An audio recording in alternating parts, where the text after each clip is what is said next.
لیکن کچھ اوقات جمعہ کے دن میں بھی 3 اوقات فرمایا جمعہ کے 2 خطبوں کے درمیان، جمعہ کی 2 اذانوں کے درمیان، اور اس کے علاوہ فرمایا صبح سے شام تک کے درمیان، اور خاص طور پہ ہر روز غروب آفتاب سے پہلے۔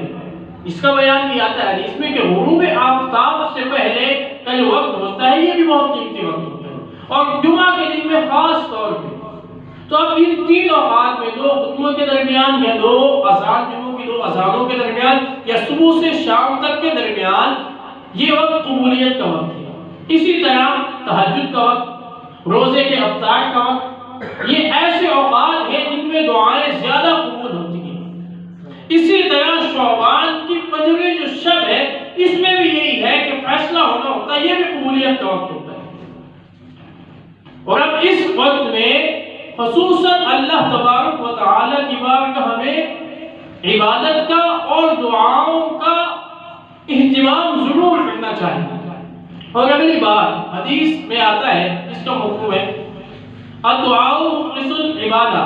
یہ جو دعا ہوتی ہے نا، یہ عبادت کا مغز ہوتی ہے۔ اب مغز آپ سمجھیں کتنا اہمیت قابل ہے جسم میں، تو اسی طرح اور فرمایا کہ جو بندہ نماز پڑھتا ہے اور نماز کے بعد دعا نہیں مانگتا، یہ مغرور ہے۔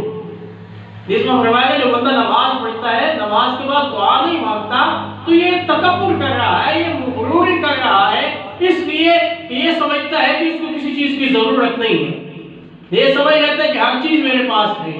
تو یہ بھی فرمایا گیا کہ نماز کے بعد بھی دعا مانگنی چاہیے، اور اللہ تبارک و تعالی کی بارگاہ ہمیں ہر وقت مانگنا چاہیے، ہر وقت نمازوں کے بعد خصوصاً، اور اس 15ویں شب، شعبان کی 15ویں شب میں بھی خصوصاً عبادت کے حوالے سے، دعاؤں کے حوالے سے، اور صدقہ و خیرات کے حوالے سے۔